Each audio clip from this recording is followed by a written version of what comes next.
An Indianapolis charter school at the center of a grade change scandal last year will see a major boost in its marks for accountability again this year. The State Board of Education voted to change the way the grade is calculated for Crystal House Academy. Our TV6 reporter Katie Hines joins us with details. Katie?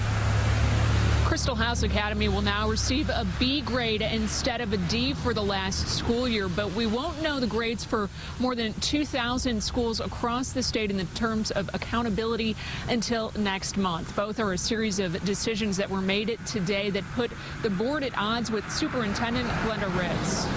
In his appeal of the initial D grade for Crystal House, Principal Carrie Danke argued the formula for calculating accountability is incomplete. Crystal House is in a unique situation that we're an atypically configured school, meaning that we don't have graduation data yet to report for our high school. So what happens then is less than 1% of our total school's population ends up accounting for the entire high school grade.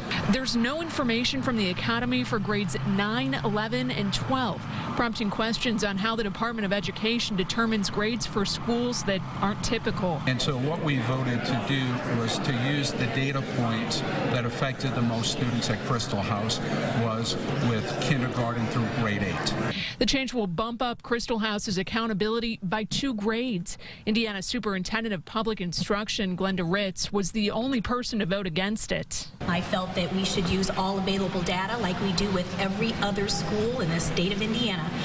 So when we use all available data according to the rule and how that's written, I think that's a fair way to do it. It isn't the only issue Ritz and the board didn't see eye to eye on during Wednesday's meeting. Provided us some of the key ingredients to make an intelligent decision. The board voted to delay approving and releasing all of the school grades until November. The reason is to give the state time to review the way international baccalaureate scores are recorded for 3 to 5 schools. One board member argues the issues are reflective of a lack of leadership. Ritz says her staff is aware of the problems and is reviewing them.